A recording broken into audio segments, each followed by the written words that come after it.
இஸ்ரத் நிதின். நான் வந்து கரூர் வெங்கமேட்லேருந்து வரேன். நான் வந்து 7ஆம் வகுப்பு படிச்சுட்டு இருக்கேன். நான் எதுக்காக வந்து இந்த கலெக்டர் ஆஃபீஸ்க்கு வந்து கலெக்டர்கிட்ட மனு கொடுக்க வந்திருக்கேன் அப்படின்னு பார்த்தீங்கன்னா, அதாவது நான் வந்து போன வாரம் வெள்ளிக்கிழமை அன்று என்ன ஆச்சுன்னு பார்த்தீங்கன்னா, நான் ஸ்கூல் முடிச்சுட்டு வந்து வீட்டுக்கு வரும்போது வந்து நான் வந்து பெட்டிக்கடையில் நின்று வந்து ஒரு பட்டாணி கடலப்பருப்பு பேக்கெட் சாப்பிடலான்னு சொல்லிட்டு கடலப்பருப்பு பேக்கெட் 5 ரூபாய்க்கு வாங்கி சாப்பிட்டேன்.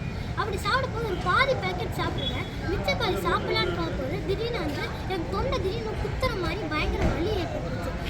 வலி தாங்க முடியாமல் டக்கு நான் வீட்டுக்கு வேகமாக போனேன். வீட்டு பயங்கரமாக கதறி அழுதுட்டு அம்மா சுத்தமாக முடியலமான்னு அம்மா அப்பா கிட்ட சொல்லும்போது அம்மாக்கு உடனே வந்து தூக்கி ஹாஸ்பிட்டலுக்கு என்னை கூட்டிகிட்டு போனாங்க. கூட்டிகிட்டு போயிட்டு இருந்தால் டாக்டர்கிட்ட சொன்னாங்க. டாக்டர் என்ன பண்ணாருன்னா எனக்கு வந்து இது வந்து காது முத்து தொண்டை டாக்டர் கிட்ட தான் நீங்கள் போகணும். இது தொண்டை வலினா நீங்கள் அங்கே போனால் தான் வந்து குணப்படுத்த முடியும் அப்படின்னு சொல்லிட்டு சொன்னாங்க.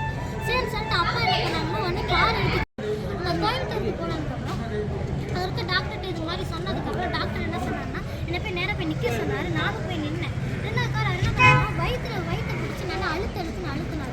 அழுத்தும் போது டக்குனு காது ஒன்று வரப்போது அவர் சொன்னார், இது மாதிரி அழுத்தவா என்ன ஆனால் காற்று வழியாக வந்து நீ தொண்டையில் எது மாட்டினாலும் வந்துரும்னாரு. அதே மாதிரி பண்ணார். எவ்வளோ பண்ணி பார்த்தாலும் வரவே இல்லை. அதுக்கப்புறம் என்ன பண்ணாருன்னா வந்து ஒரு வாய் வழியாக விடக்கூடிய ஒரு கருவியை வாய்க்குள்ள விட்டு எனக்கு வந்து எப்படியோ வந்து எடுத்துட்டாரு. அந்த எடுத்ததுக்கப்புறம் என்னது வாயில் என்ன தொண்டை இருந்துச்சுன்னு சொல்லி பார்க்கும்போது தெரிஞ்சு ஒரு ஸ்டாப்லர் பின் வந்து இருந்துச்சு. எப்படி ஸ்டாப்லர் பின் வந்து தொண்டையில் போய் சிக்குதுன்னு நினைக்கும் போது தான் தோணுச்சு. நான் வந்து அன்றைக்கி சாயங்காலம் சாப்பிட்ட வந்து அந்த கடலை பேக்கெட் வந்து என்னோடய தொண்டையில் கடலை பேக்கெட் இந்த ஸ்டாப்லர் பின் வந்து என் தொண்டையில் போய் மாட்டிருந்துச்சு. இதனால் இது வந்து எனக்கு தொண்டையில் மாட்டியிருந்தனால எப்படியும் டாக்டர் எடுத்துட்டாரு.